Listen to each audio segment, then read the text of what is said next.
Late Night Movies with Rob and Zack.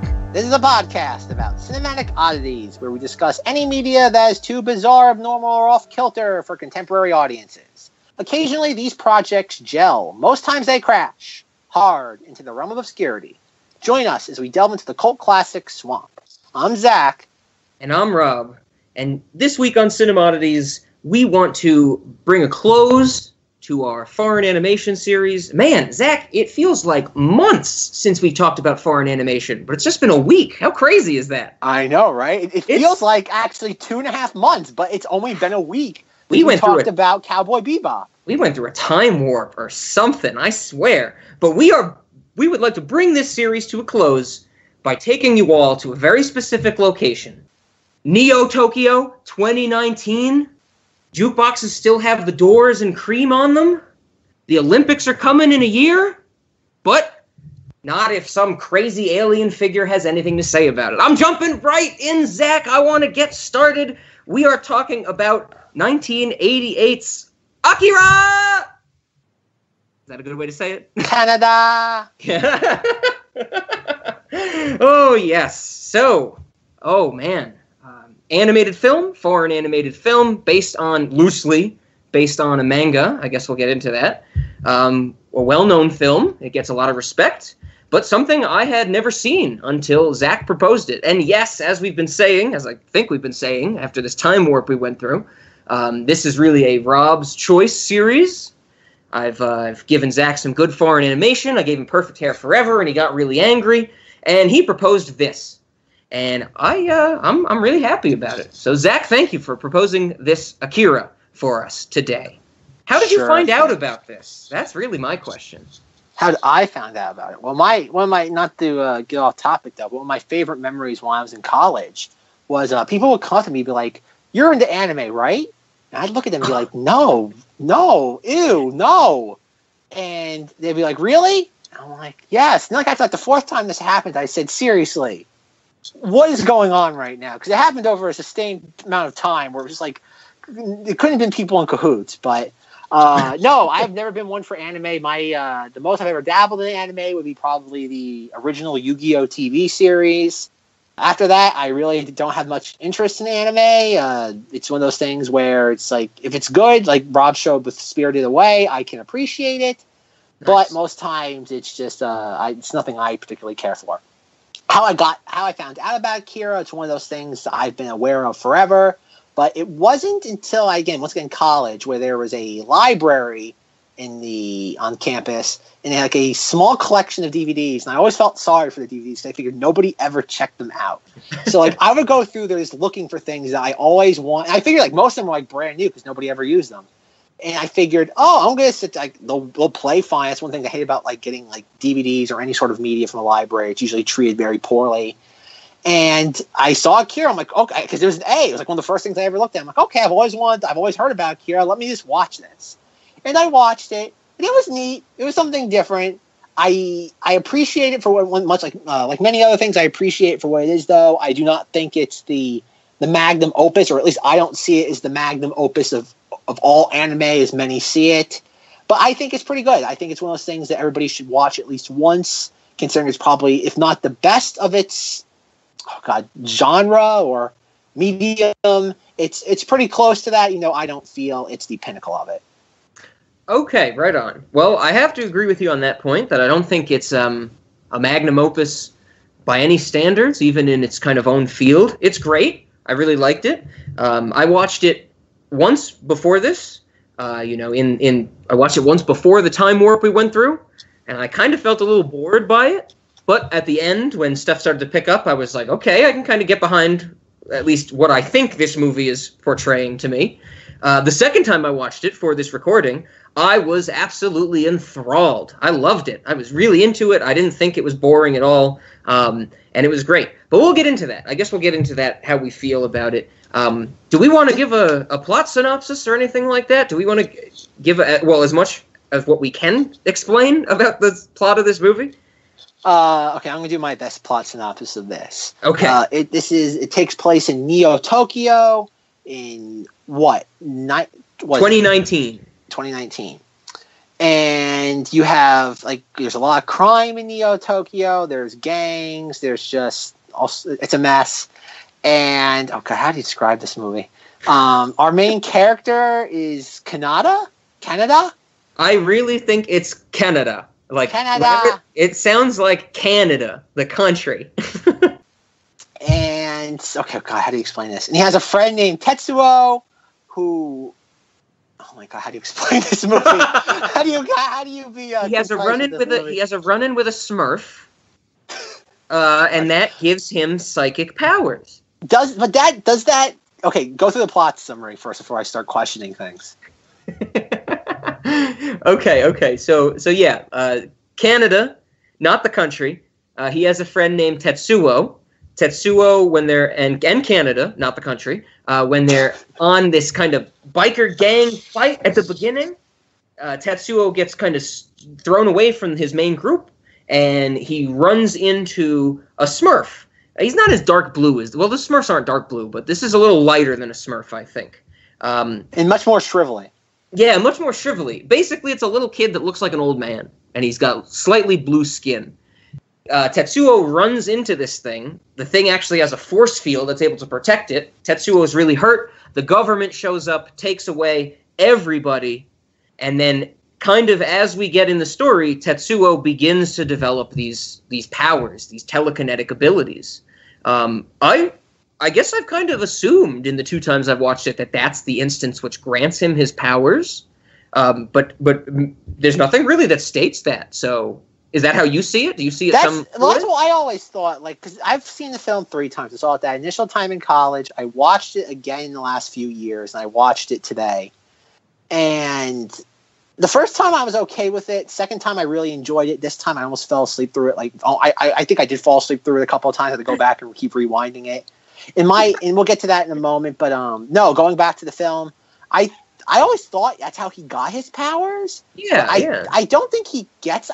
from watching the film and how they make it understood, Tetsuo had the power and it awakens the power in him. You're right. You're talking about the stuff at the end that's like possibly flashbacks of him in the research laboratories and stuff like that. And yeah. Okay, yes. Yeah, well, we're jumping ahead. We're jumping ahead big time. Spoiler alert. Spoiler alert. He might have had the powers since he was a kid. You're right. Zack is right. Okay, well, I guess for the purposes of plot synopsis, we think he gets his powers from that instant. But really, it's more of kind of a fated meeting, something like that.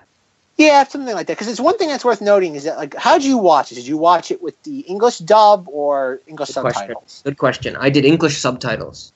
Okay, this is the thing that was. First time I watched it, I went with the English subtitles. Second time I watched it with English dub, and that's when I really loved it. And it was this third time I went back to the English subtitles, and I did not enjoy this that much. Okay. I usually am one of these ones that believes in watch it in the language it was designed in, or originally recorded by the native country, and then just have the subtitles on.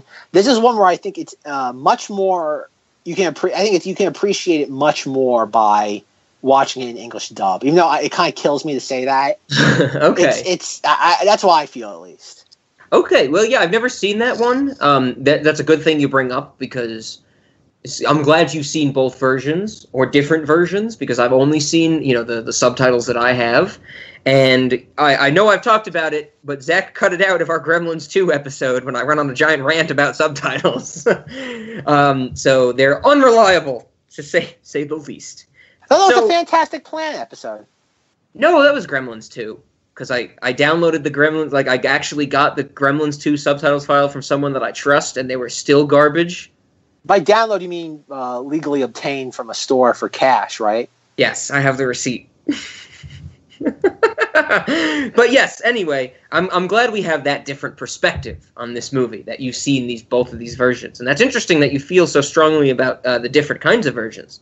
But okay, yeah, so kid may or may not have powers from the start, but he starts to develop the powers, and he can't control the powers. I would say that's kind of the gist of this movie. That's what the body of this movie is Tetsuo just losing his mind, losing his body, losing his shape, all that stuff. Where do we want to go next? Now that we got that plot out of the way, is there anywhere to go next? Oh, I don't know where to begin with this movie. That might be the most tangible thing. We've covered all the tangible aspects of this so far. Okay. I don't know. It's one of those movies that, like, how I learned about it, I don't know about Rob, was that, like, every 3 to 4 years, Hollywood threatens to do a live action, like, remake of this. Yes, I love when this comes up. much like Jared Leto is, what's the word? Potentially, or we imagine him threatening to remake Fantastic Planet in live action.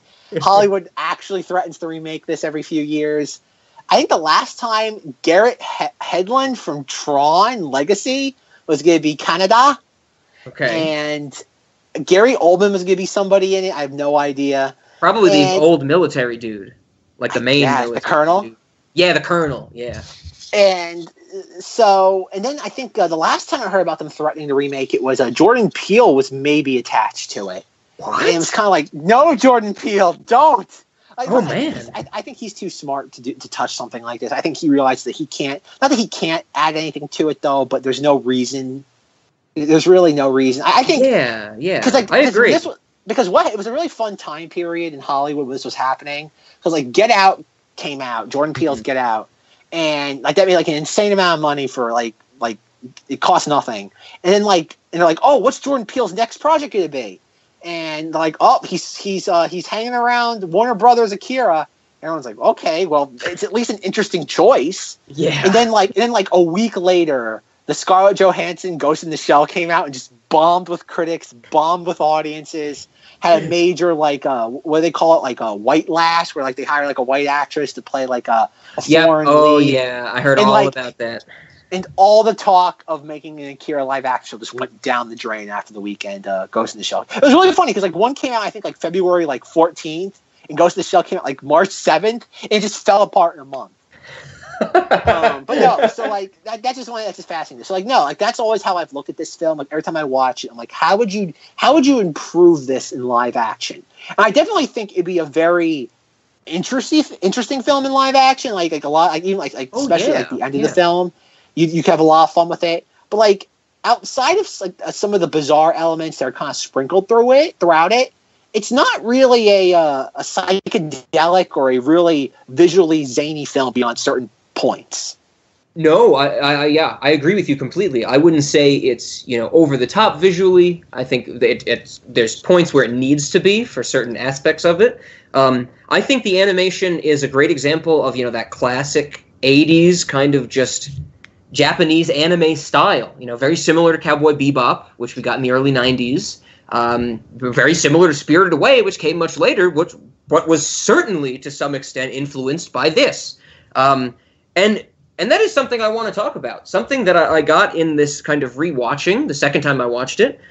The artwork, I love the animation and the artwork in this movie. It's fantastic. I think that's not up for debate. The motion blur in this movie, like the lights and the way they blur when they're doing their motorcycle chases are just fantastic. But something that I noticed, very much like we talked about with Fantastic Planet, was there was a lot of artwork in this that I think very clearly inspired later things. And the one that I have in mind, because I very recently replayed it, Final Fantasy VII. I'm kind of blown away. Is that the best one? Is that the best one? Final Fantasy VII is universally accepted as the best one, but it is not my best one. Oh, excuse me. My favorite is the hottest of the hot takes, Final Fantasy XII. But yes, so there are some shots, there are some scenes from Akira that are very similar to some of the stills you get in Final Fantasy VII. For our audience and for Zack, who I don't know if you've ever seen the kind of, PS1 Final Fantasy games, you move from screen to screen where you really kind of have not a bird's eye view, but an angled overhead view. And the landscape or the setting which you're traversing is just a still artwork. Like, it is just still, and your character moves around it and can go into buildings and interact with things. And there are some, of these pictures from Final Fantasy VII, in the opening of Final Fantasy VII, kind of the Mako reactors and the slums of the city, very much similar to a lot of the industrial centers we see in Akira. And I thought that was really, really cool to get that kind of, artwork carrying over. And I love that type of stuff. and this artwork is fantastic. I mentioned the motion blur. The one other thing I want to mention about the artwork, I loved it so much I even have it starred. We get to see 2 times in this movie the exterior shot of a hospital. And so the hospital is a giant building. It looks like a skyscraper type of thing. And it's all gold. And to represent the windows and all the floors of this is just tons and tons of tiny vertical lines. And the only way you can tell the distinction between the vertical lines are the slight changes in like the hue of gold. And it is beautiful. Do you know what I'm talking about? The exterior hospital shots, Zach? No, I didn't pick up on that. Oh, I think they show it only 2 times. And one of them is, we'll get into it later, one of my favorite scenes in the movie. The first time we see it, I believe, is before we get the scene with the giant teddy bear and the giant rabbit and the giant car. And when he's like in the hospital, and so we get an exterior shot, a zoom in, and I don't know, there's got to be like 10,000 small vertical lines drawn on this one shot, and it is amazing. I love it. It is absolutely beautiful. That's the artwork, Zach. The artwork. Did I go off on a tangent there? No, it's all right. Does that answer your original question? I only remember what the original question was, so sure. Good. We're in the same boat. So yeah, the artwork is fantastic, and that's the whole way through. Even at the end when we get that body horror stuff, it's pretty well drawn. It's pretty well animated. It might not be great to look at, but it's pretty well done. Well, I have a question for you, and more with the again, the animation is very well done, especially for late 80s. Or really, like I said, this is a very well put together film. I just don't think it's the pinnacle of the genre like it's made out to be. Yes, yeah. That's not to the film's detriment. That's more to society just kind of putting it on a pedestal over the last almost 30 years. Mm-hmm. Or actually, I think it is. It's the 30-year anniversary of Akira. It came out in 1988. So yeah, you're right. July 1988. Whoa, we didn't even plan this. We were close. Anniversary of Akira. Yeah, July 16th, 1988. Woo! We're doing a 30th anniversary Akira episode. We didn't even plan it. Wow. How do we win it? Right? How do we submit this episode for an award? because that should get us a nomination, right? That's the best stumble into something noteworthy. Nice. Okay, right. But no, actually, the animation's very well done. There really was nothing else like this. But as I was watching this, like Rob said, a lot of the stuff, I think one of the biggest things from this film is that this film was borrowed from a lot of things prior to it, and it has been kind of picked, I don't want to say picked clean, but definitely people have picked things from it. Yeah. Like this film is I know Rob's never seen the original Blade Runner, but this film has a lot of Blade Runner influences. Like the blur, the future, again, it takes place in 2019, the same year as the original Blade Runner takes place. Next year. Yeah, that's next year. We got Sally Perk when we do our Blade Runner series next year. We're getting to that, folks. That's another hot take movie for Zach. But so that's one thing about this movie. Like as you're watching, you're like, "Oh, I've seen this before. Oh, I've seen this before." And it's in a weird place because like, a lot of things either are when you see that in movies, it's either because the movies are lazy or just picking the best elements out of things that came before it, or something was kind of like the mold for a novel concept, and people kind of just constantly borrowed from it in the interim. Mm-hmm. And as you're watching this is a little bit of both, because again, there's a lot of Blade Runner in here, and plus as you watch it, there's just things you pick up, like the whole idea is having a showdown in the middle of an arena or like a stadium, like a very epic place to have a final showdown. Like that was like it's not like today where every Marvel film ends with a giant climactic battle. In 1988, that was a novel concept, having a giant showdown, and especially on that sort of grand level of a scale. Never mind also trying to do, again, I can't speak for anime of the 80s and prior, but having a violent cartoon or an animated feature was also very unheard of. Because the whole idea is like even though not a lot of foreign animation was exported to U.S. markets and Western countries, the whole idea of something like this being created, and this had a pretty large budget if I'm understand it correctly, and this was very popular worldwide. It was not a huge success, but considering what it was something that gained a cult following from it. It's not really anything odd. We're doing another one of those famous movies in our foreign animation series. Yeah, we're picking kind of the hallmarks or the Yeah, this is for the first installment. The next one will be Foreign Animation After Dark. Okay, right on. So yeah, the artwork is fantastic. This movie has made waves. What else do we want to hit at? I think music overall I would love to talk about. I absolutely love the music in this movie. That's something I'm kind of upset with myself. The first time I watched it when I was bored, I didn't really pick up on the music. The second time through, I almost lost my mind. Like, there's a part in my commentary where I just, while I was watching the movie, went onto my computer, moved the screen with the movie over, opened the browser on the other, and went and downloaded the Akira soundtrack. And really, the main reason I wanted to do that is so we could get the clip in here of my favorite song in the whole movie, which is now going to be probably one of my favorite songs ever. It's the music during that first giant teddy bear scene in the hospital. So should I describe this scene? Can I jump into it? Describe what the nonsense of this hospital scene entails? Please do. Okay, so Tetsuo, after his run-in with the wrinkly Smurf, he has to go to the hospital because he ran a motorcycle into an alien force field. That's no good. That breaks some bones. Even in anime. And while he's in the hospital, he's beginning to develop his powers. And at that point in the movie, you don't understand why, but the little stuffed animals in his room start to kind of come to life, and they start to walk onto his bed. And when they're little, he grabs them up, and after he grabs them up and they disappear from his hand, he looks and they form from like just a bunch of junk and stuff in his room, very reminiscent of what's going to happen to him later in the movie. And they just kind of tower over him. And so basically we have a person in a hospital bed freaking out because there's a giant teddy bear, a giant stuffed rabbit, and a giant... is it a stuffed car? It's a very malleable car. Yeah. It's like a cartoon, like one of those, old Disney cartoon cars, I think, when they gave cars eyes, that type of thing. And the cars walked on their back wheels and used their front wheels to punch, that type of thing.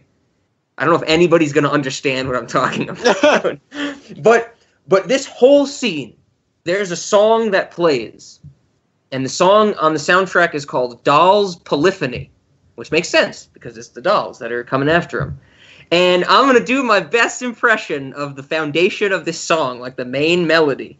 It is it's polyphony, so that describes what it's going to sound like when we actually put the clip in here.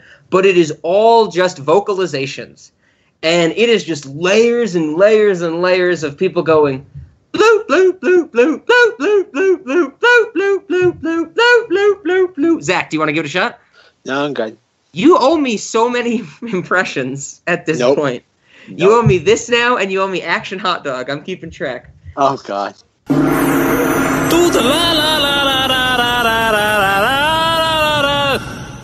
Did this music stand out to you? This bloop, bloop, bloop, bloop.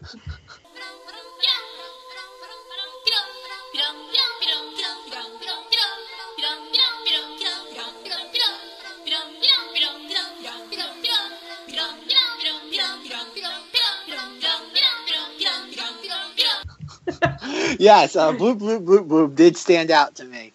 Because again, it's one of the definitely more surreal scenes in the film. Oh, yeah. Where, like Rob already described, we have a little bear. And, okay, not to get off topic, but going back to the bear, though. Is this the same bear from the Kanye West album? It looks very similar. Because I know his Stronger music video, like, it's just straight up like a ripoff of Akira. And homage. Yeah, he references. He absolutely right on. That's right, because I recognized the bear. I'm like, wait, is this the Kanye West bear from like 2007, which was like his what was it? Symbol for like an entire summer or something. Yeah. This certainly could have been.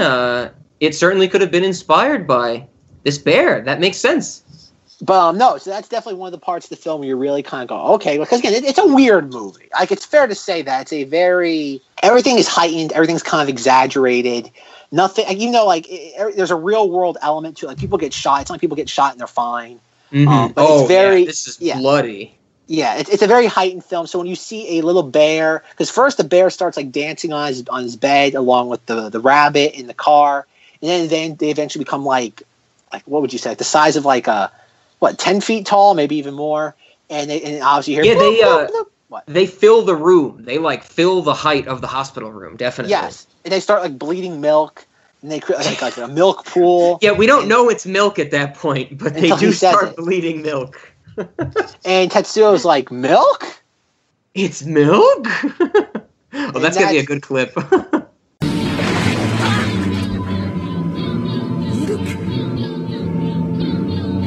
And so, yeah, so like that was one of those things where it was like, okay, like it fits in, and obviously you could see, because you have the children are what, 25, 26, and 27 are their names?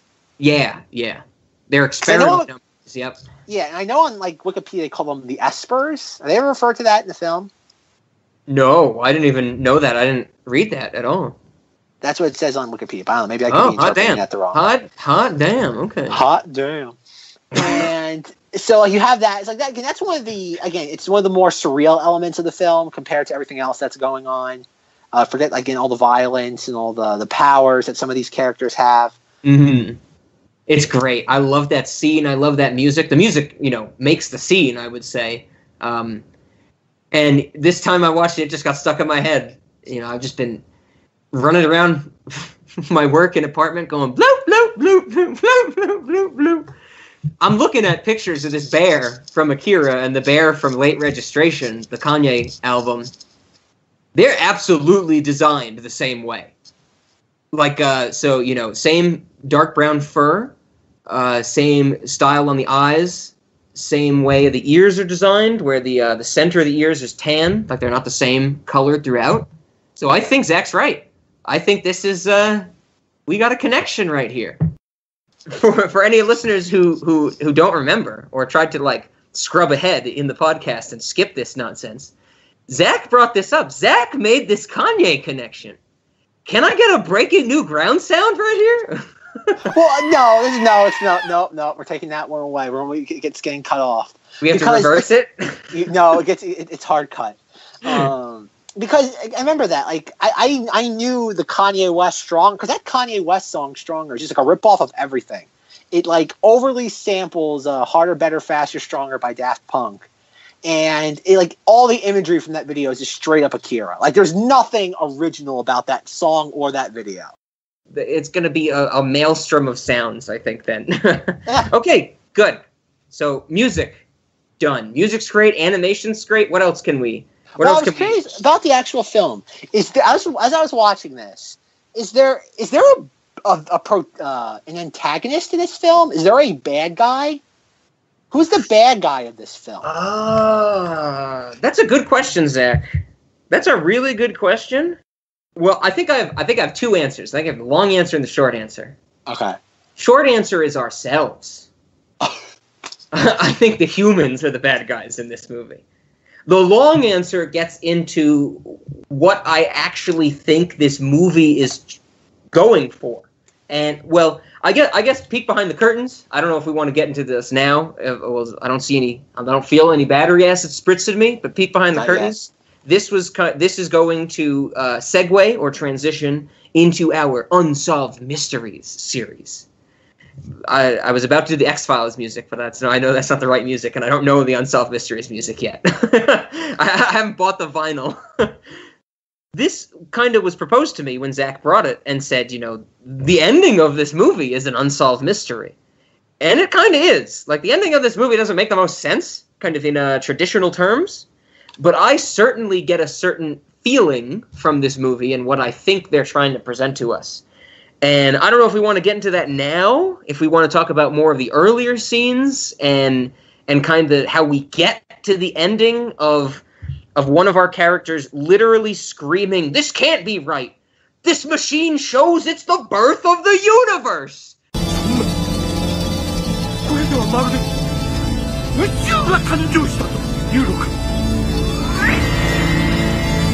Which should be the point of the movie, because in like the last 5 minutes they drop on us that the scientists have a machine that can detect the birth of the universe. That should be the point of the whole movie. How does it do that? That's crazy. So what do you think, Zach? Do we want to jump into that? Do we want to do some early? You didn't answer my question about the villains. Well, I said ourselves. Oh, okay. That was a short answer. That was the short answer. The long answer is getting into the end of this movie and what I think it's about. Because I think that really is, like, I don't think I can explain why I think it's ourselves unless I put it in the context of this movie. Well, okay, I'm going to take it a little bit. I know Rob's going to go straight up existential with this, but I'm going to take it a step back. And because, like, as I was watching this, I'm like, who's the bad guy? Because, like, obviously throughout the film, the Colonel's kind of being, like, implied, because he's locking Tetsuo up. He has the 3 other kids. He has the 3 other experiments, 25, 26, and 27. And it's like, okay, he's the bad guy. He stages a military coup. Mm-hmm. But then at the end of the film, he tries protecting 25, which is the girl one of all these, as Rob described them, shriveled up Smurfs.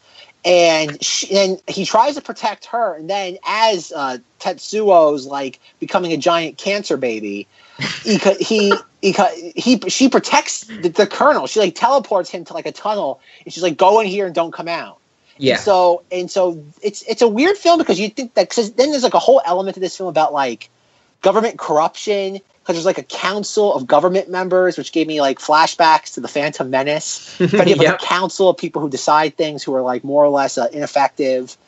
And you don't know, because, like, you're watching that council thing and you're like, we've given you too much money, Colonel, blah blah blah blah blah. Then earlier in the film we have, like, a rebellion, like a major component of this film that really kind of doesn't go anywhere is that there's, like, a rebellion going on. There's, like, a what would you call a resistance movement?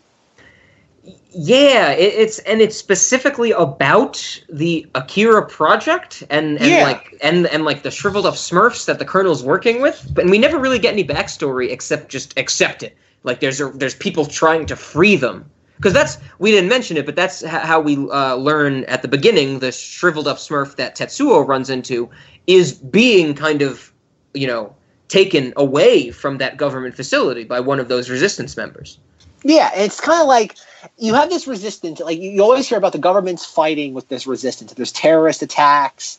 It's much like Total Recall in that way. It's like it's going on in the background. It's never a focal point of any scene. Yeah, and so, like, we have a scene like who's the we have our female protagonist that's not a shriveled up Smurf. Okay, Rob knows all these pronunciations. Key. I think it's just K. K. I think that's Kei, right? Yes. We have K. Yeah, but she's the one who gets her shirt ripped off in the beginning. No, that's Kaori. That's Kaori. Oh, that's Kaori. Oh, that's right. Sorry, K is the resistance member. Yeah. K is Canada's not the country. Canada's motivation to follow the plot of the resistance. Yeah, because he keeps running into her and he has the hots for her. Yeah. I actually did not like that about this movie. Like, Tetsuo's gets hurt, but Canada, not the country, goes to, like, interrogation by the police, and when he gets free, he's like, I have to chase this woman, that's my motivation. Like, his motivation isn't find my childhood friend, it's chase this skirt. Like, I was like, come on, like, really? Which is a term that's used multiple times throughout the film, chase the skirt. Yeah. But I think that has to do more with the fact that, like, what's the thing about Canada is that I like Canada. I like Canada. You gotta say that's my version of that. The country? No, not the country. But with Canada is that I think he's just supposed to be, I don't want to say a dork, but he's kind of just like he's a kid. Like that's just what he is. It's like, so Tetsuo goes missing. Like I would imagine in the world of Neo Tokyo, there's points where they all went missing at some point. They just turn back up like a few days later. It's kind of like having like an outdoor cat. It's like you lay it out, doesn't come back for a week. It just comes back all of a sudden. It's not the end of the world when it goes missing. And so until Tetsuo comes back, his next thing is he's just going to follow this girl he has the hots for. He's going to chase this skirt. And so I think that's just what it is. Because even, like, again, he becomes, I think that's one thing about the film. I like at the end of the film, he becomes much more heroic. And he's a little too organized by the end of the film, where he's riding his, like, the motorcycle, which is probably one of the greatest movie vehicles of all time. It says Canon. It says just Canon right on the side of it. The camera company. I think it also has the BMW logo on it. Oh yeah, BMW and Canon are like right next to each other, and probably a bunch of Asian ones that Zack and I don't recognize. No, because we are ugly, ignorant Americans. But so you have that, and by the end of the film, like he has like what was it, like the battery gun? Which the beam, like it shoots a laser beam, and like he steals it from one of the government or the military people. Yeah, because like we were screaming like "Converge your beams!" Like they scream that at one point. Yeah, because we see people getting shot multiple times throughout this film, but it's not until like roughly 3/4 of the way through the film that we see that they have this sort of like arsenal. Because even there's another laser beam that shows up later in the film. There's like a satellite that like shoots a beam out of the sky. Yeah, GoldenEye. Yes. That's GoldenEye, right? I haven't seen that in years, but I was like, they got GoldenEye in this movie. I should have brought that up before. Something that appears later on in cinema. GoldenEye, the same fucking concept. Like I said, a lot's been borrowed from this film, but so you have that though. But the thing about it is, like, nobody has any idea how to fight Tetsuo. Like again, like, he overwhelms everybody, and yet Canada shows up.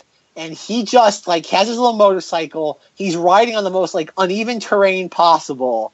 And he has, like, this battery gun. And the fun thing is that, like, like Rob said, it's a laser gun. But it actually has, like, a battery console. You have to, like imagine, I guess it's, like, the best way to describe it's, like, Chewbacca and, like, his satchel. You literally have to wear, like, a car battery around your body. Because and apparently it runs out of juice very easily. Yep.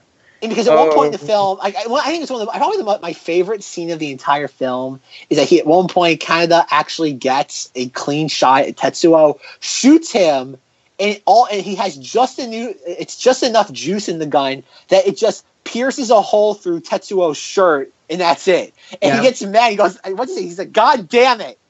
And he's like, "Damn, battery ran out of juice." And I think that's just a great, like, that's one of those moments. Like, you have this very surreal film. Everything is heightened, yet it's clever. And, like, you always have, like, you see all these movies where, like, the character always has, like, one final bullet. Like, they'll have, like, a revolver, and they'll shoot it, like, 17 times, and they never run out of bullets. Yeah. Yet you have a laser gun, and the battery runs out just to the point where it perforates the guy's shirt, and it stops right at that point. Doesn't injure him. It just perforates or just pokes a hole in his shirt. And it won't. Again, even later on, like I think it's like a scene later with his one friend that survives. You have all of his friends that die. His one friend who survives has like his like crappy motorcycle, and he's charging the gun with the friend's motorcycle. Yeah. And I that's another scene that because that's one thing that's even worth noting too with this film. Like you always have like action movies, and the climax happens like all at once, and yet with this, you have Tetsuo's at the Coliseum or stadium. And they have like a showdown, like all these things happen. They shoot the GoldenEye they shoot GoldenEye, and it's during the day. Then it becomes dusk, and like everybody goes to their respective corners. Like Tetsuo is still sitting like on like the throne of the stadium for some reason. Yeah. Canada, Kay, and his friend are like have like a little bonfire, and he's recharging the gun. And the colonel's off in the corner somewhere doing something else. And I don't know what the kids, the shriveled kids are doing. But they're somewhere out there doing their own thing. And then it becomes daylight again, and they go right back to it. And it's like I find that amazing. Like in a film, you have a climax, and it's broken into two different segments. Or the action is anyway. Yeah, I noticed that. I thought that was strange. The other thing that got me, even before that scene, I feel like so much of this movie is climax. Like maybe the last hour and 20 minutes or something. Like... I feel like, Tetsuo breaks out of the hospital and starts blowing people up with his mind. And I'm like, okay, shit's hitting the fan. And then there's tons of fighting. And I'm like, oh, wow, okay, we got to be getting near the end, right? No, Tetsuo hasn't lost his arm yet and made a metal arm that's going to try and root into a stone pedestal and shit like that. Like, it just keeps going. And then I'm like, oh, this is getting crazier. And then, like Zack said, he becomes the cancer baby, and it just keeps going and going. I feel like that climax is just elongated to such an extent. And I was totally on board with it the second time I watched it. It kept me going, for sure. Well, that's one thing about this film. As I was watching it, I would have preferred less action and more dialogue. Like toward the end of the film where you have Kanata and Tetsuo like talking on top of like the rubble of like the stadium before he becomes the cancer baby. I'm like, I want more of this. I want more interaction between the characters. I don't want. It's like the action's great, and that's probably why this film has resonated so much over the years. But I want more interaction amongst the characters, and I feel that's one thing this film is rather light on. Yes, it really does just kind of focus on the convergence of all our characters into this big, arena type of thing, and then just how it all goes down, and how really, they can't stop Tetsuo from Tetsuo's powers from overtaking him. That type of stuff. Like it's worth noting that the last like 90% of the dialogue for the last 40 minutes of this film is Tetsuo! Canada! It's just that. It's just them yelling their names at each other. It's like, again, I guess it's cool. Like, it's a really clever action sequence. Like, this is why, as I'm watching, I'm like, if somebody wanted to do live action, it'd be really a lot of fun to have, like, a Canada on, like, his motorcycle in live action with the battery gun, just, like, running around, like, taking shots at Tetsuo. Like, that'd be a fun sequence to see in live action. Because there's just so much going on. But like, then there's certain moments, like Rob said, like you have the toys that bleed milk. Like I don't know how in live action. How's the song go? Bloop bloop bloop bloop bloop bloop bloop bloop. But there's more layers. I can't do that's why I'm trying to get Zack, because then if we had two people, we could add to the layers and make it sound cooler. All right. 1, 2, 3. Bloop bloop bloop bloop bloop bloop bloop bloop bloop bloop bloop bloop bloop bloop bloop. That's the new intro. That's the new outro. That's the new post-credit scene. Oh dear. Yeah, it's like this is a dense film. I don't think you can really comprehend everything that's going on this in one viewing. It is a multi-layered film. There's new things to find each time you watch it. Like one thing I hadn't picked up on, going back to my question about who the villain of this is that when you have Kei's handler in the Resistance is Ryu, and yet we see one point like Ryu talking to this man that has like very rat-like features. He has like 2 buck teeth. Yeah. And you're like, who's is he talking? And the guy's like wearing a suit, and you're like, okay, who's he talking to? Then you see that this guy's part of like the Jedi Council, or whatever you want to call it, of the government. Yeah. And you see like all these things, like all these different like factions that we've seen at this point, like talking, and you're like, oh, okay. Because again, at this point, you think the Resistance are the good guys, the government's the bad guys, because they're experimenting on children. They've kidnapped Tetsuo. Mm-hmm. And as the film goes on, when the Colonel like implements like martial law, and I would say successfully implements a coup.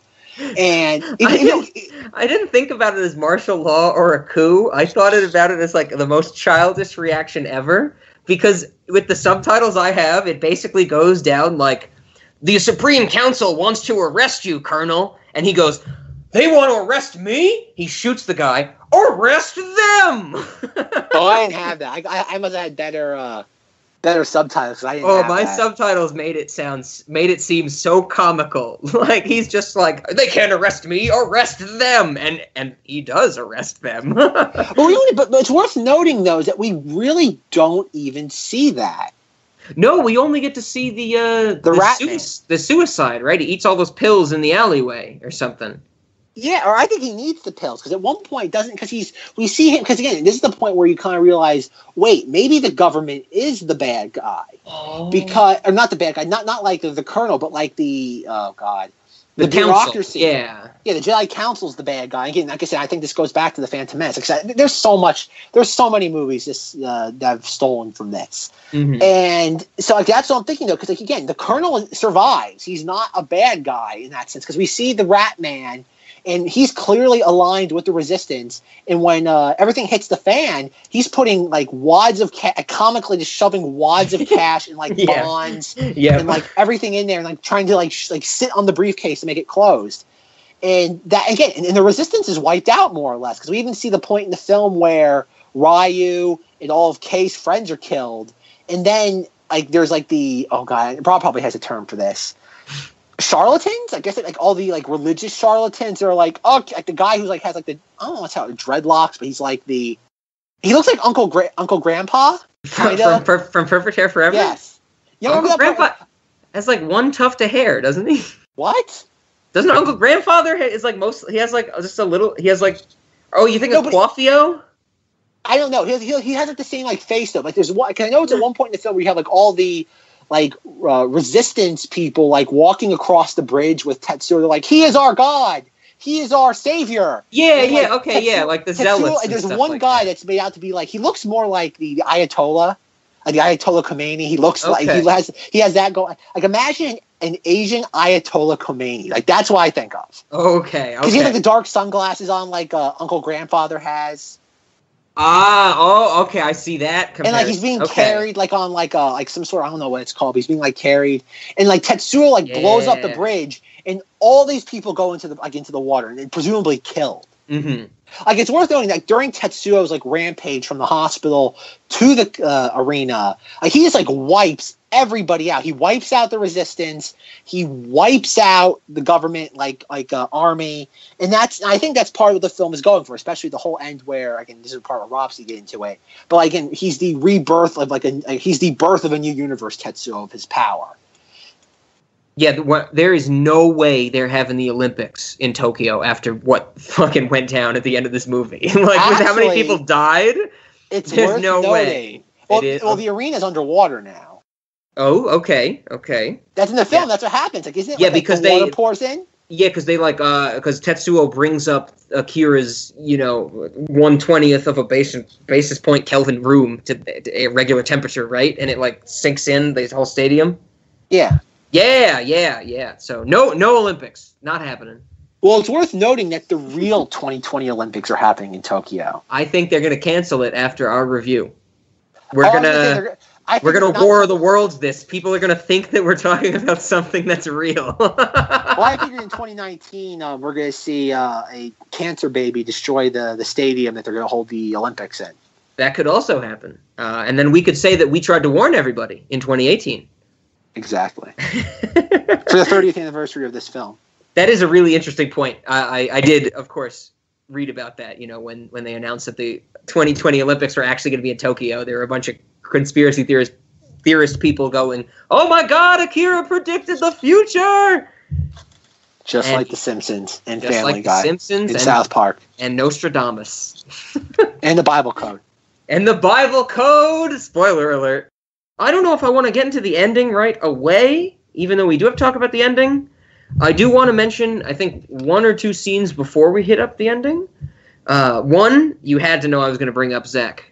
Voice actors. No, I'm actually not doing voice actors. What? Because I watched the subtitle version. When's that ever stopped you? This time. But something I want to talk about, a scene that I absolutely loved as a teacher myself. We get a scene where someone is slapping their students and they scream discipline after every slap. You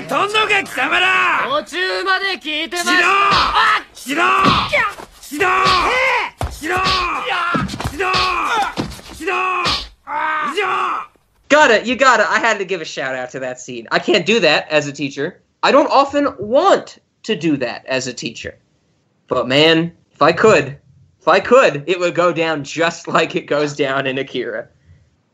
There's another scene like that in the film earlier on where like you have the police or the riot control police with like the tear gas, and like one guy, like, there's like all the clouds of tear gas, and one guy like comes out of the tear gas and there's like a riot cop there. And he shoots the guy in the face with the tear gas. Oh, it's like point blank. Yeah. Yes, it's in the face. He shoots him like in the face. Yeah, I make a mention of that in my commentary. I'm like, whoa, direct hit tear gas or something like that. Whoa, point blank tear gas shot. That is a good one. Yeah, I mean, violence. The violence is off the charts in this movie. Not just the human violence, but the like we've already mentioned, the environmental violence. Like, Tokyo gets leveled almost, especially when they get GoldenEye in the mix, which just destroys everything. And then when Tetsuo jumps up into space and takes control of GoldenEye. When it got to a certain point in the movie, when there was so much violence going on and so much destruction of property, I had one question. I don't know how much you're familiar with this, Zack. Have you ever heard of the Tokyo subway sarin gas attack? Not top of my head, no. No, okay, so basically when I saw this movie, which took place in Tokyo, a lot of it took place underground in Tokyo, I was like, this had to be before the subway sarin gas attack. So if anyone doesn't know, in 1998, a cult in China, a pretty big cult, they carried out an attack on the Chinese subways where they released sarin gas. And it only killed 12 people, but sarin gas is one of the worst gases, in existence. And I think it injured like over 1,000 people because they released it in the tunnels of the subways under Tokyo. And I was like, when I was watching this movie, I was like, there's no way this was after that attack, that they would let something like this be represented in the media. Because that was also a big thing. Like after this happened, the Chinese Japanese government kind of, as they usually do, restricted what they wanted their people to see and not see, and things along those lines. But if there's a lot to talk about with the sarin gas attack. It's been represented in media and in a lot of different ways. It's a really interesting story, kind of the cult and what they've done before and what they've done since. But yeah, I mean, if anyone watches this movie and is aware of this, you have to think of that, I think, with the amount of people that die and the amount of just decimation that occurs of public infrastructure. Here's a good one. I don't know why I don't have a star next to this in my notes. The cuts in this movie, Zach, like the scenes, the transitions between scenes, I found them rather rough, rather hard, rather abrupt, I should say. Like we would get a transition in scenes, and on many instances, the music would just hard cut with the visual transition. So, we would switch over from a quiet scene to Tetsuo doing something, and it would just begin with a blaring whomp of the music or something like that. And a few of them really jarred me. Did you notice that, or did you think of that at all, or did you get that experience?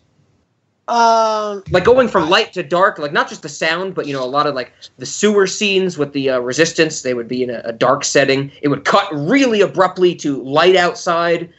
They would do that. They would do the sound stuff. It caught me off guard a few times. That might be indicative of whatever your version you're watching. I think that sounds like either, because again, this has been released so many times by so many different distributors. So I would imagine that certain versions, like I know the version I watched was the THX version where they oh god, would be the right word, optimize the sound levels so you don't have that sort of level jarring just from one thing to the other. Okay. Because I've gone back to the scene with the colonel where he's like, were you telling me you're going to arrest me? Arrest them! Yeah. That's not the subtitles I had. So I think because I know my version of the DVD is like THX blah blah blah certified, and it's like the 20th anniversary like remaster, or no, 25th anniversary remaster, or something like that. Okay. I think that's what it was. I think you have a cut that's not as polished as it could be. So I have the Hulk Hogan version, and you have whoever's in your Gremlins movie. John Wayne. John Wayne, yeah. We got the different versions again, is what you're saying. Not different versions, but I think one that's much more polished. This because also this is one version's newer. Doesn't make it more polished. It's just whoever again released it definitely put more time and effort into it and money versus others. Okay. Well, I didn't encounter that. I guess I just have to keep collecting different versions of this movie and keep watching them until I find the best one. Just like Gremlins 2. Absolutely, just like Gremlins 2. If there's anything else you want to talk about, let's do it. Other than that, I think I want to get into the unsolved mysteries aspect of what the hell happens in this movie.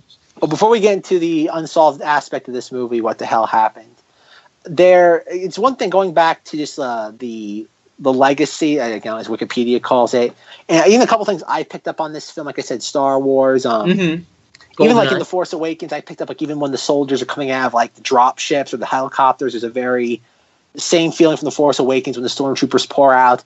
But no, like one things I picked up on from like Chronicle. Did you ever see Chronicle? I didn't, but I've heard of it for sure. Okay, and the Four Stick, the remake they did a few years back, a lot of that is borrowed from Akira. Like there's a scene in the Fantastic Four where Doctor Doom is walking through like a bunch of just like medical like laboratory stuff. He's just blowing people's heads up, which is very Tetsuo-esque. And then Chronicle, like all the characters there's 3 characters that are given like superhero abilities or special powers, and one of them just goes completely kind of like power hungry and just starts destroying stuff. Again, very, very Tetsuo-esque. And there's a bunch of things like that. Again, like I said, it's all over the place. Again, Blade Runner. I know people bring the Matrix into this. They're like, oh, bullet time's just like this. No, just how the colors are. Sure. Yeah, but I think the Matrix is borrows very liberally from anime in general. Definitely. Akira. Definitely. But like I said, even there's a couple things I haven't. There's like Inception borrowed from this. I don't see that. Do you see that? I could see that a little bit. Not really in the visuals, mostly, but kind of. You know what? I would say the ending. That ending with like those weird sequences of flashbacks, and you're getting the voiceovers of the shriveled Smurfs. I almost said shriveled gremlins. The shriveled Smurfs. Just the way that was layered and stuff reminded me of kind of that ending of Inception when it's the whole, the going through limbo, whatever the fuck it was called. Man, it's been a while since I've seen Inception. Yeah, I could see Inception a little bit. I get that feeling. Okay. But other than that, go ahead, Rob. What's our unsolved mystery? Okay, well, Zack, like I said before, when Zack posed this to me, he was like, well, this should be our transition into unsolved mysteries because the ending of this is somewhat of an unsolved mysteries. And I agree, it is. This is a very kind of, what the hell are we supposed to think? And Zack got the general gist of it before. And correct me if I'm wrong, but I think you said, Zack, that Tetsuo, his power just kind of keeps bubbling over and over and growing until he becomes the creation of his own universe. Or a universe, or something like that. And, I would say that's like a kind of good general one-liner, or a gist of what happens at the end. But I think that when you get that idea, and I think I really needed a second viewing to get this, because that was on my first viewing, the end of the movie, I was like, oh, that's a pretty neat concept, that, he becomes too great for this world, he starts another. Seeing the whole movie with that in mind made me kind of think of everything in that light, and I really liked the way that they presented it, and I really kind of liked the way that they built up to that point. I really see this movie as a reflection on two big things. So one is free will. We're going to get to that. I asked Zack a very important question at the end of our Cowboy Bebop episode, and now we're going to get to hear Zack's answer. Zack's probably scrambling to think of what question it was. So a long time ago. Free will. I definitely think this movie has a lot to do with free will. It also has to do with ennui. You ever hear ennui? E-N-N-U-I. You familiar with that term? Nope. Existential boredom. It's like when you're sitting there and, you ever have those moments where you're just sitting there and you're doing anything and you realize that whatever you're doing is just you're wasting time till you die. That's what everything we do is. How do we answer that as humans? How do we answer that existential boredom? That's ennui. And I see this movie as a reflection on ennui and free will. Do we have free will? Whether or not we have free will, can we satisfy our existential boredom? And to tie this into something that might make a little more sense or be a little more tangible, I really think this movie is a very modern, a very updated telling of the concept or the story behind Flatland. Do you remember Flatland, Zack, the book? Nope. No, you never read Flatland? That was a middle school thing for me. They made us read Flatland in middle school. So the concept of Flatland is every character is in 2 dimensions. That's where we begin. Every character is a shape. There's circles, there's squares, there's triangles. They all live in their 2-dimensional plane. But then one day, our main character, who I think is a triangle, encounters this circle. But this circle is kind of above him. And that's what this whole story gets into, is that all of our characters live in 2 dimensions. What happens when a being from 3 dimensions encounters our universe? And of course, on the basic foundational level, we get projections. If you shine a light at a sphere, you see a shadow. A 3-dimensional thing projects a 2-dimensional shadow. That is the gist of Flatland. How do different beings that live on different planes of existence, how do they interact with other planes of existence? That's what I see this movie as. I think Akira, this being that we don't really see in the movie, is just referenced a lot. I think Akira is this being from a different dimension, maybe one higher dimension. And it's kind of come into contact with our existence, bringing all of these weird powers, bringing all of this destruction and devastation, and bringing forth all of all of these things we don't understand as humans. And that is kind of what this movie gets at. What do we do with this technology, these abilities? The experiments, 25, 26, 27, those characters, those are what humans have done with the Akira genes and the Akira cells that they've harvested to instill them into humans or to other experiments and things like that. And so that's the general gist of what I feel about this movie, but I think this movie goes a little farther than Flatland, and it doesn't just say that there's different dimensions residing separately and connectedly from each other. I really think that this movie says that everything we see is a petri dish. So everything we see in Neo-Tokyo is literally just a controlled environment, something that's been growing for years. And Akira is something that had been placed in there by an outside observer in a greater dimension. And when that power gets too great, when Tetsuo cannot control what Akira has done to him, when humanity, when this petri dish starts to contain something that grows too big, what happens? It gets removed from that petri dish, moved to another to start its own growth. The beginning of a new universe. Okay, so Zach, are you still with me? That's my big tie-in into what I think this movie was about, okay? I agree with the part at the very end. Okay, good. I'm glad. I tied it back together. Petri dish part is clever. I like that. Because isn't Akira's a little boy in the film? Yeah, so, yes, Akira is, like, visualized in that big white explosion of Tetsuo as a little boy at the end.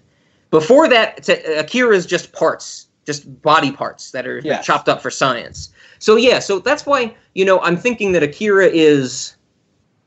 that goes back to what I said about the projections. Let's say for a second that Akira is a god. Akira is this extra-dimensional being that is so powerful, more powerful than any other human. We can't comprehend it, but it comes to us in this smaller projected form of a child. That's how I would explain that. That's what I took that childlike representation as. Not that Akira is a child, but that's the only way that it can represent itself to this petri dish of Neo-Tokyo. But at the same time, isn't there a line of dialogue in the film where, I forget which one of the three kids is saying it, but they're like, we can't contain Tetsuo. Akira can barely contain Tetsuo. And that's, because again, I would imagine it's again, unless Rob has his own interpretation of it, I think it's meant to be ambiguous. Because again, it's the fact that man is meddling, they refer to Akira and these powers as godlike. Yes. And the human meddling into godlike powers and how to harness them. Mm-hmm. And I know there is that one point in the film where they say, we can barely contain Tetsuo, never mind. Even Akira's having a hard time containing him. And I don't know, is Tetsuo supposed to be a higher power than even them combined? Because even at the end, because again, I'm stealing a lot from Wikipedia right here. But even when the three kids are talking, they say, because obviously Canada, Q? Not the country? Thank you. Canada goes, obviously the one kid tried, I forget the numbers of the two boys, goes to try to stop him from running into the cancer baby, which is now Tetsuo. Yep. And Canada just throws him over the side and says, my friend. And that's so funny. And the three kids are like, tells the one that he just threw over him, like don't go in there, you won't come back. And it's like, it's not his fault. And so they go after there, and the other boy and 25 sit there and talk to each other like, we can save him, but we won't be able to come back. Yeah. And that's just kind of like what it is, though. It's like, so we can sit there, bring Canada back into this dimension, but at the cost of our own ability to do so. And that's obviously the end of the film is that Tetsuo is now the birth of his own universe, which is obviously stated by Rod's favorite line of dialogue in the film. They have a machine that can measure that. Yes, and it's so compact it can fit into a little RV. I would bring that machine with me everywhere I went, just in case something gave birth to a universe. But no, I think that's one of the things that's why this film resonates beyond just the novelty of its animation and its designs. That there is some lofty philosophical themes here that aren't in other types of science fiction.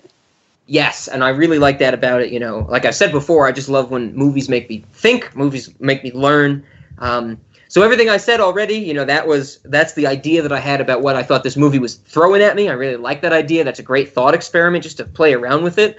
And of course, that's why I came up with the great question I asked Zach at the end of our Cowboy Bebop episode. You know, let's just assume, put yourself in that mindset. We do live in a petri dish. You know, throwing away whether you think religion, true or false, afterlife, true or false, blah, blah, blah, just for the sake of argument, let's say we know we're living in a petri dish. We know that there is some higher power controlling us. It's like that Rick and Morty episode where they go into his battery and the people, yeah, and the people in his battery made their own people in their own battery, that type of thing. Like, let's just assume that's the case. Then you have to ask the question, well, you know, it's a fun question. It's come up from things other than this. How do we know we have free will, or do we have free will? But I don't want to just ask that question, and I didn't just ask that question. I want to pose a more interesting question, which I did to Zach at our Cowboy Bebop episode. The question I want to pose is, can you, as a human being, prove to another human being that you've had free will in your past? That's the question. This is a wildly interesting question, I think. You know, whenever you talk about free will, just to get this out of the way, whenever you have any conversation about free will, the kind of the easy answer is, you know, kind of the easy, obnoxious answer is free will exists because I'm not punching you in the face right now. Like, that's stupid, though. That's not an argument. To get away from that completely, because I think if we ask the question, how do you prove you have free will in the moment, that's much more difficult. Much more difficult to talk about, not to prove, but to discuss. I want to talk about the past. I want to say, you, Zach, you know your history. You know everything that's happened to you in your life, hopefully. Can you prove to me that you have had free will before this moment? What do you think?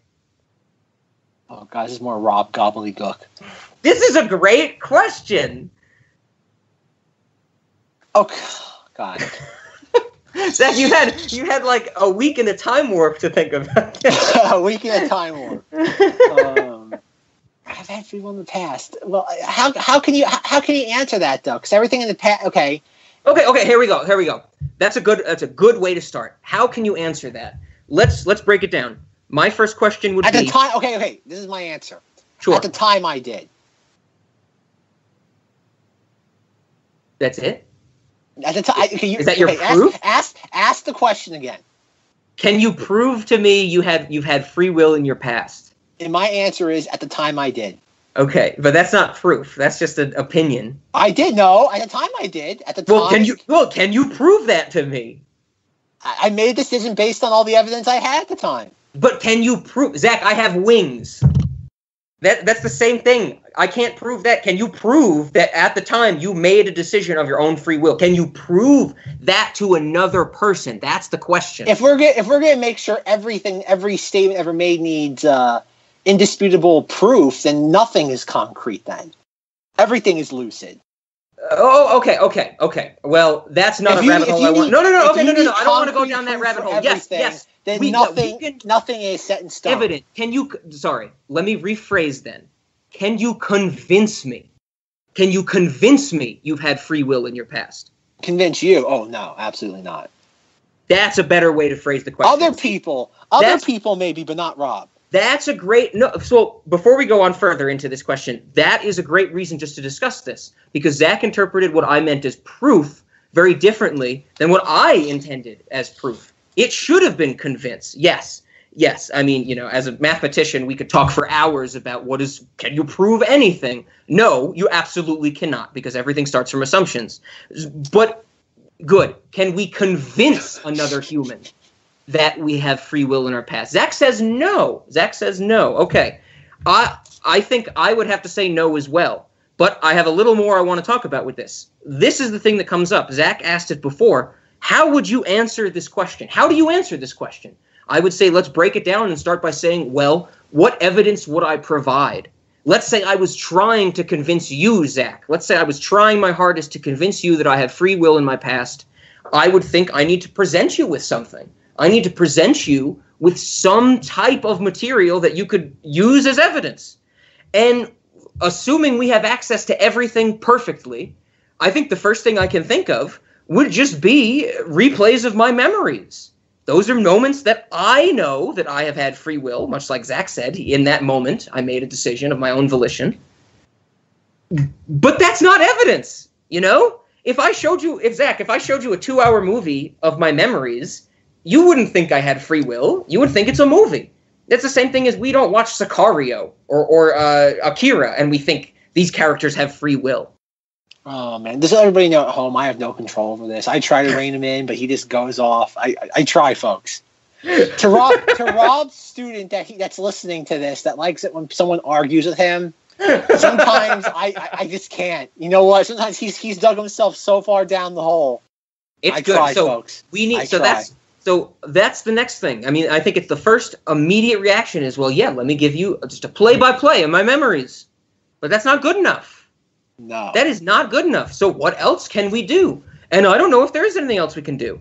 And this is why free will's tricky. The last point I want to make. This is why free will is really tricky, because something that we haven't gotten to on this podcast, but you better believe we're going to go. And if you know me, I'm going to talk about forever. This all stems from the fact we have no way to study the human brain. That's a fact. Every study we've ever done of the human brain is absolutely flawed. It's good. We know something about the brain. We know what it looks like. We know what color it is when you cut someone's skull open. We know what parts to stab to make people not be able to think anymore. But everything else, we really know absolutely nothing about. And you know why? Because we're measuring it with our own brains. You can't prove to anybody else that you have free will because they have free will. Because they think they have free will. That's like, Zack, if I handed you a ruler, if I handed you a piece of paper that was clearly longer than an inch, and I said, Zack, this is 1 inch, use all of your measurements with this ruler, all of your measurements are going to be wrong. That's the same thing of us using our brains to study other human brains. We have no way to do it. We probably won't ever have a way to do it. And it's just the way it goes. It's just the way she goes. Something to think about. Interesting thought experiment. Think of evidence to prove or convince, as we're now saying, that you have had free will in your past to other people. This is our second, I think, it's our second thought experiment on Cinemodities. Our first being, can R2-D2 speak a language? Folks, this is a great Akira conversation. Before I start, Rob, we should really sit there, talk about the movies more. Hey, I put this all at the end. We did good movie discussion. This was all at the end, and it stems from the movie. It's great. This is almost as bad as the America's Got Talent 10-minute rant. Almost. Okay, Zack, that is it for me and Akira. I recommend it. I'm tempted to say I would probably put this on as a late night movie. Especially a version without subtitles, like just the original Japanese dialogue. Put that on late at night. That'd be great. Like the body horror stuff. I think it's a Cinemoddity too. I really like it. The way it's put together, all that stuff. So what else we got? Snack, right? Yeah, because I'd say it's a Cinemoddity and it's a late night movie. But I would say the English dub. Oh, yes, that's right. I have to check out the English dub. I have to watch that for myself. I'll get on that, because now that I really liked it, watching this again, I'm ready to check out a different version of it. Right? And please try to get a copy that's either a Blu-ray version or a THX certified version. Okay, I can't get the bootleg version? Like the sketchy version that somebody ripped off their bootleg copy from 1997. I'm thinking of the Be Kind Rewind homemade version. You ever see that movie? Oh, okay. Be Kind Rewind, where they make their own versions of all the films. Like, can I get that? The Jack Black. What's that called? Isn't that called something when you try to redo a movie like that? Isn't that called something? There's a term when you try to poorly or very crudely remake a movie. Yeah, It's parody, but it's a special subset of parody. I can't think of the word. Okay, maybe we'll put that in an update. Hey kids, Rob and Zach were trying to think of the term sweeted, or sweeting a movie. That's going to be a, hey kids, hey Rob's kids. wrong. I'm surprised Zach doesn't edit that in, or just have it playing on loop in the background every time I talk. Like I start a sentence, and just in the background, hey kids, Rob's wrong. Hey kids, Rob's wrong. Hey kids, Rob's wrong. Just everybody know home. That's my ringtone for when Rob texts me. Hey kids, Rob's wrong. It's the only way Zach can stomach continuing to record with me is that he can gain a new ringtone of me saying I'm wrong. Every week's a different inflection. Oh, all right, so yes. what food do we eat during this, Rob? Oh, I thought this was a tough one. I thought this was slightly difficult. Because, whenever I watch this type of stuff, I want to go with kind of, the straight up, ramen or something would be good. Get some sushi, get some traditional Japanese cuisine. I think when you're going, like old school, original Japanese, not original, but, classic Japanese anime, I think that's good to go to. The other thing that I thought of was, you ever microwave a marshmallow peep? No. Okay, so if you microwave a marshmallow, it doesn't have to be a marshmallow peep, but I think that fits best for this movie. If you microwave a marshmallow, it expands. Like it expands a lot. Like get ready to clean up your fucking microwave because it's blowing up with marshmallow. So the gist is, if you blow up or microwave a marshmallow peep that looks like a little duck or rabbit or whatever one you get, it just like gets big and contorts itself very much like Tetsuo does in this movie. So I think that you should just jam a bunch of marshmallows into your microwave, throw it on high for 60 minutes, put the movie on, and by the time Tetsuo starts to expand, you're going to have your marshmallows expanding in your own place of residence. And if you like marshmallows, which I do, you could eat it. I'm a little disappointed. I figured Rob was saying, like, take your newborn baby, stick it in the microwave, and then put it on like 10 minutes. And I had to put a disclaimer saying, no, babies are not microwave safe. They go in the ocean. They only go in the ocean. They're ocean wash only. Yes. So yeah, those are my two snacks. So good old, if you love any Asian cuisine, go for that. That's always a good snack. Otherwise, just destroy your microwave with marshmallow to represent or recreate the body horror that we get to see in Akira. Your turn, Snack Master. I don't know if I have a good one for this. I really can't. It's tough, isn't it? This one was tough for snacks, right? They say they make it. There's only really one food reference in this, and they're like, Neo Tokyo is like an overripe fruit, just waiting to drop. Do they even mention a specific fruit? They just say overripe fruit, right? Yeah, they don't give a specific one. What's your favorite fruit then, Zach? I don't know. Like, I would imagine like an overripe fruit is like an overripe fruit would be I keep saying fruit. Fruit would be like Fruit Loops. Hey, Fruit Loop. No, Fruit Loops. Fruit Loops. Fruit Loops. Fruit Loops. Technically, Loops. Like you switch the T and the P. Fruit Loops. No, Fruit Loops. I said it right that time. I said Fruit it Loops. wrong by saying Fruit it right. Loops. What have we done to ourselves, Zach? See, it's all that nonsense about the future and knowing your past and all that sort of nonsense. See, no, this is why people are going to love this podcast, because literally within the span of 5 minutes, we went from existentialism to switching letters in a brand name. That's golden right there. Rob, student, I feel so sorry for you. You know how he said he wanted to punch kids in the face, like when they said things? I can imagine the feeling is mutual. Yes, they want to talk back to me, and Zach is their surrogate.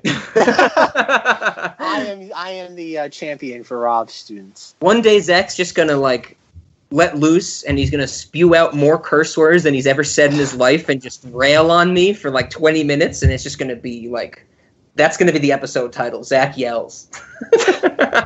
Zach yells. Zach yells: a redemption for Rob's students.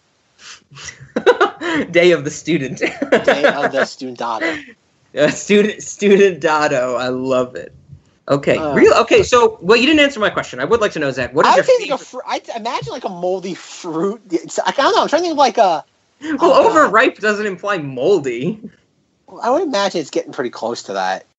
I Well, yeah, it's in the process of getting there. But I mean, you ever eat like a pear, and it's like a little, or an apple, and it's like a little sandy, like it's got that weird sandy texture. Like that's like way overripe, but that's not moldy or anything. Like I would imagine. Like, I'm trying to think of imagine like a pomegranate that's like soggy, but it's very delicious. It's okay. Because I'm trying to think. Because I've had oranges recently that are very sweet, but like they're falling apart. Like you cut it, like you like peel the skin off, and it's just like falling apart in your hand. It's like a mess to eat. Like that's kind of like how I think of this movie. Imagine like an orange. It's sweet and it tastes good, but the texture just like falls apart in your hands.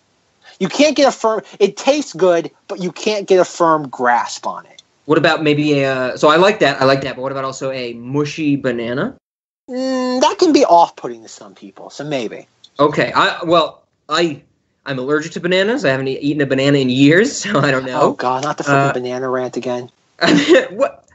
There's no rant about bananas. I'm just allergic to them. Okay, I want everybody to know this. When Rob and I first started like testing the ground, like feeling out how this would go, like I would suggest foods. And like I suggested like 12 foods in a row, and Rob's like, Zack, I'm allergic to this. And, like I just kept going through all these things, and every single one of them he was allergic to. At one point, I'm like, the snack should be water, pure filtered like spring water, like all these things. And he's like, Zack, how can you not know? I'm allergic to water. I subsist on drugs and alcohol. And it's like, and I'm like, oh my God, like and Rob and I went to high school together for years, and yet somehow like all these food allergies he's had for his entire life, but never came up. All the times he ate at my house or we were at restaurants, never applicable. Yet somehow it just came out of nowhere all of a sudden. We'll have to dig up some clips. I'm allergic to 2 things. I was allergic to everything. It's like I gave like 15 snacks in a row, and he was allergic to all of them. If you go back and listen to every Cinemodities episode, there's a clip that was edited out of me proposing a snack, and it ends with the Rob phrase of, "But Zack, I'm allergic to." And then I go into here. And then I go into anaphylactic shock. Exactly. Every time Rob goes to a restaurant, he has like 12 EpiPens. Like, here's your first course, sir. Oh, and here's your EpiPen as the chaser for that. Oh man. All right. So how are we going to end this episode, Rob? Do you even have to ask? Bleep boop bleep bloop. Bloop bloop bloop bloop bloop bloop bloop bloop. But bloop bloop. Backwards. Oh, that backwards too? It's probably gonna sound the same, which is why I really want to do it. Like it's instead of like bloop bloop bloop bloop bloop bloop bloop, it's gonna be bloop bloop bloop bloop bloop bloop bloop bloop.